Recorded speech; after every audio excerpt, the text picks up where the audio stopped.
हिवाळ्याच्या दिवसांमध्ये हमखास खाल्ले जाणारे सर्वांसाठी अतिशय फायदेशीर आणि आरोग्यदायी स्वादिष्ट असे शेंगदाणा लाडू बनवूयात।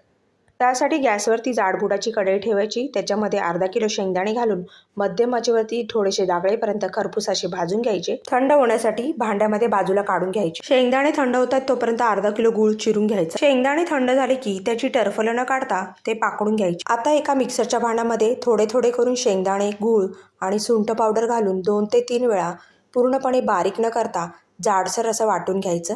वाटून झाल्यानंतर सर्व मिश्रण एका पसरट भांड्यामध्ये काढून घ्यायचं।